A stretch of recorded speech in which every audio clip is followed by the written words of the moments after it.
बाळासाहेबांचे helicopter Warwat बकाल येथे उतरताच मतदारांत जोश। श्रद्धेय बाळासाहेब आंबेडकर यांची प्रचार सभा वरवट बकाल येथे संपन्न। कमी वेळात केले मार्गदर्शन, तर ॲडव्होकेट शेख यांनी केले मुस्लिम समाजाला आवाहन। डॉक्टर प्रवीण पाटील प्रतिस्पर्ध्यांना दिले उत्तर। जळगाव जामोद विधानसभा मतदारसंघातील वंचित बहुजन आघाडीचे डॉक्टर प्रवीण पाटील यांच्या निवडणूक प्रचाराचा जोरदार झंझावात सुरू आहे। मतदारसंघात जनतेचा वंचितला उत्स्फूर्त प्रतिसाद मिळत आहे। त्यामुळे मतदारसंघात महायुती व महाविकास आघाडी सोबतच वंचित बहुजन आघाडीचे पारडेही जड असल्याने मतदारसंघातील डॉक्टरांमध्ये व प्रशांत डिक्कर यांच्यात लढत होताना दिसत आहे। प्रत्येक जण आपल्या पक्षाच्या स्टार प्रचारकांच्या जाहीर सभा घेत आहेत।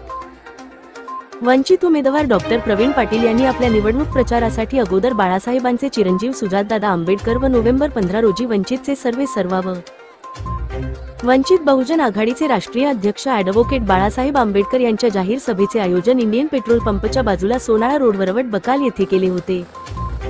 या सभेला अकोट विधानसभा मतदारसंघाचे अधिकृत उमेदवार दीपक बोडखे तसेच बाळापूर मतदारसंघाचे ॲडव्होकेट नातिकुद्दीन खतीब यांचे प्रमुख उपस्थिती लाभली होती। यावेळी वंचित बहुजन आघाडी ही बारी समाजाचे दीपक बोडखे यांच्या रूपाने सर्व जातीच्या लोकांना घेऊन चालते। त्याचप्रमाणे जळगाव जामोद मतदारसंघातील समाजाने डॉक्टर प्रवीण पाटील यांना साथ द्यावी असे आवाहन केले। या निवडणूक प्रचार दौऱ्याला कार्यकर्ते, पदाधिकारी आणि महिला बाहेरगावच्या खेळातून आलेले नागरिक मतदार लाखोच्या संख्येने उपस्थित होते। IB7 न्यूज करिता सुमेध दामोदर, तालुका प्रतिनिधी संग्रामपूर। माळी समाजाच्या आषाढ्या त्या संमेलनाला मी उपस्थित राहिलो। सांगितलं की आज पुन्हा माळी समाजाला तुम्ही जोपर्यंत सत्तेमध्ये जाणार नाही तोपर्यंत तुमच्या मागण्यावरती विचार होणार। माळी समाज हा सारा बीजेपी बरोबर जोडलाय। ते इथला माळी समाज जो आहे तो बीजेपी बरोबर जोडलेला आहे। पण मी असं म्हणतो की बीजेपी बरोबर जुळलेले असताना भारतीय जनता पक्षातून तुम्ही असं ते मंजुरात का करू? जय भारत, जय संविधान। नमस्कार, IB7 न्यूज मध्ये आपलं स्वागत आहे।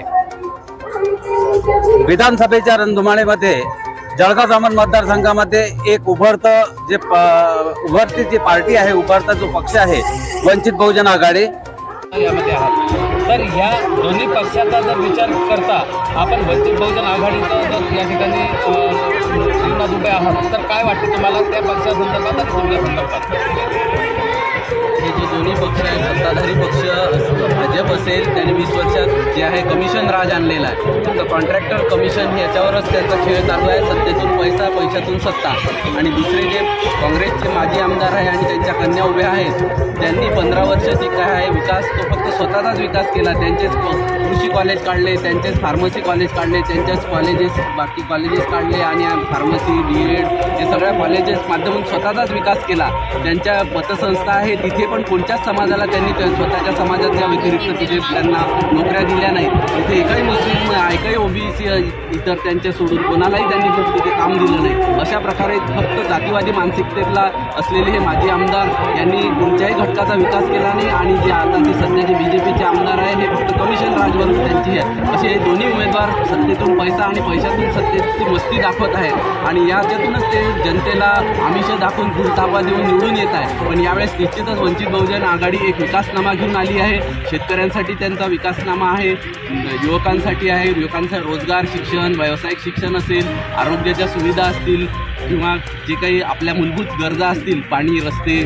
खूप सारा आदिवासी भाग आहे। आम्ही पूर्ण आदिवासी भाग फिरलो, तिथे लोकांना घरकुलं मिळालं नाही, त्यांना जे पाण्याच्या सोयी नाही, त्यांना साध्या बिमारीमुळे मृत्यूला सामोरे जावं लागतं। आता गोमाल म्हणून गाव आहे, तिथे साध्या पाण्याच्या दूषित होण्यामुळे तिथे जीव गमावा लागला। कुपोषणाचं भरपूर प्रमाण आहे। तर अशा बेसिक गोष्टी आहे, अन्न, वस्त्र, निवारा, पाणी, आरोग्य, शिक्षण या गोष्टीवर वानवा आहे। आणि हे दोन्ही सत्ताधारी फक्त जो दिखाऊपणाचा विकास आहे, रस्ते, नाली, सभागृह, मी या प्रसंगी सांगेल की ह्या गोष्टी आवश्यकच आहे दळणवळणाच्या, पण त्याच्यासोबत ह्या मूलभूत गरजा ज्या आहेत माणसाला माणसासारखं जगण्यासाठी ज्या गोष्टी आवश्यक आहे, कारण आम्ही सगळे भारतीय आहे, प्रत्येक भारताच्या संसाधनांवर प्रत्येक घटकाचा अधिकार आहे आणि त्यासोबत हिंदूंचा आहे, मुस्लिमांचा आहे, प्रत्येक घटकांचा आहे. ही गोष्ट आपल्याला माहिती असली पाहिजे आणि राज्यकर्ते कोणा एका पक्षाचे एका धर्माचे नाही, ते सर्व धर्माचे आहेत, सर्व पक्षाचे आहेत, ते सर्वांचे आहेत हे त्यांनी समजून घेतलं पाहिजे. आणि आता एवढंच नाही तर आपल्या मतदारसंघाचं जे वातावरण आहे त्यांनी लाडकी बहीण आणली. तो 60 सालों से मुसलमान कांग्रेस की साथ में, लेकिन मैं और आप भाई खुद ही जानते हैं कि कितना मुसलमानों का विकास हुआ, कितना मुसलमानों की प्रगति हुई, आप खुद जानते हैं.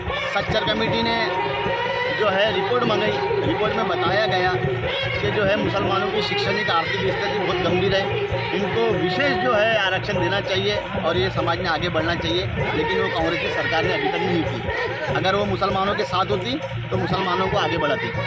अच्छा, अभी वंचित बहुजन आघाड़ी की ओर से क्या आह्वान करोगे मुस्लिम समाज को? मैं मुस्लिम समाज को आह्वान कि अगर वंचित बहुजन आघाड़ी की सरकार आती है या वंचित बहुजन आघाड़ी के 20 आमदार भी अगर चुनकर आते हैं तो मैं महाराष्ट्र की आवाम को जो यकीन दिलाता हूँ और खुसूसी मुसलमानों को यकीन दिलाता हूँ कि सबसे पहले प्रेषित मोहम्मद सल्लल्लाहु अलैहि वसल्लम बिल पास हुआ और जो है उसके बाद में मॉब लिंचिंग पे स्पेशल एक्ट बनाया जाएगा. अगर वंचित बहुजन आघाड़ी के सिर्फ 20 सीट आते हैं तो मैं मुसलमानों से अपील करता हूँ और वादा दिलाता हूँ कि आदरणीय बाबा साहेब अम्बेडकर मोहम्मद सल्लल्लाहु अलैहि वसल्लम बिल सबसे पहले बिल के लिए जो है प्रस्ताव मानेंगे.